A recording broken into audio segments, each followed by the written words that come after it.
are you talking about? Film's the greatest educational medium the world has ever known.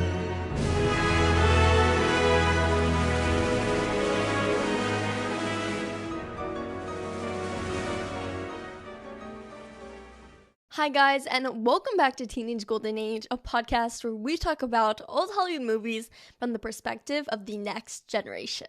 Today, we're going to talk about a deeper subject that I think is really important to go over and recognize. Let's discuss the many problems with old movies.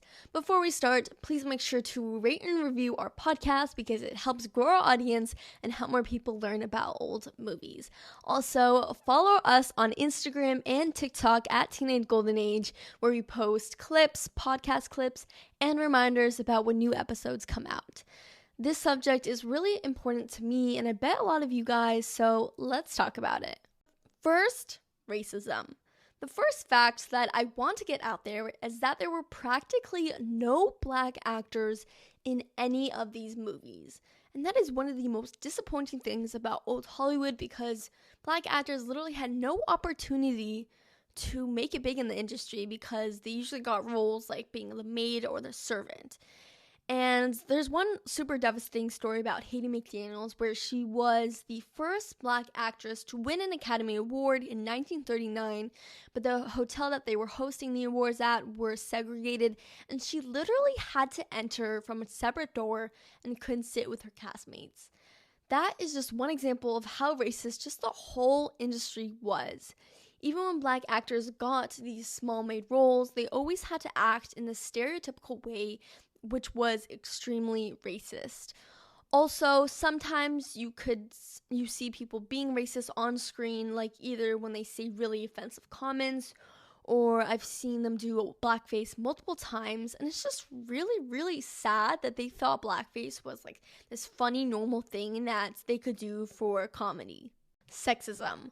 On and off screen, women were treated horribly. On screen, for example, they had barely representation of women who were independent and who worked and who were just powerful overall.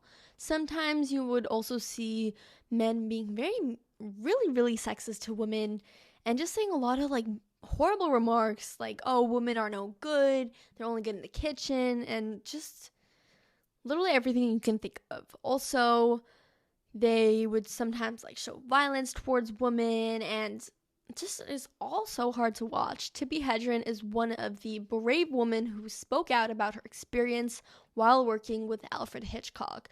She said that she always felt really uncomfortable with him, and he always made her feel really like weird. Like she was always scared to be in a room with him alone because she never knew what was going to happen.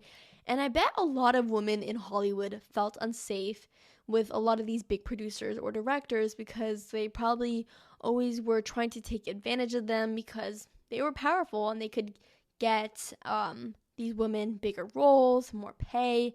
Speaking about pay too, a lot of these women also were underpaid and they were paid way less than the men that they were co-starring with. This is still occurring in today's world, but an example I really like is Myrna Loy did a lot of films with William Powell, and she realized that she was getting less pay than William Powell even though she was doing the exact same thing that he was doing. And so she actually went on strike and she was like, I'm not going to do this film unless you pay me the same pay that William Powell is going to get. So she got equal pay, which is literally incredible. I love Myrna Loy. Like, good for her that she did that. It's just really cool seeing women, like, fighting for themselves in this, like, men-dominated industry. Also, Rina Moreno stories that I won't get into because they're just really, really sad, but you guys can definitely hear about them in her documentary on Netflix, where she really talks about her experiences in the industry. Also, there was a lack of representation of Latino women. I already mentioned Rina Moreno, and she was actually from Puerto Rico, and it's just really sad hearing her stories about how she was always typecasted as all of these foreign women because she was Latina. She was forced to do the same accent for every foreign girl she played, and that just shows that, like, old Hollywood did not care if they misrepresented cultures. They were just like, oh, we'll put a accent for this role, and she'll be foreign, like they just did not care. And Rita Moreno was literally forced to do these roles because she was in a studio contract, and that's what they gave her, and so that's all she could do. Additionally, just look at Rita Hayworth's story. Her family was Mexican, but she was forced to change her whole complexion so she could look more white. Also, Carmen Miranda, who I love, she was Brazilian and I'm Brazilian, but she would play a Spanish woman even though she was Brazilian. And also, I remember watching this Bette Davis movie called Now Voyage, and when they went to Brazil, this taxi driver was literally speaking in Spanish. Like, do they not know that they don't speak Spanish in Brazil? Like, what are they doing? And additionally, a lot of Asian women were played by white women, which is really disturbing as well.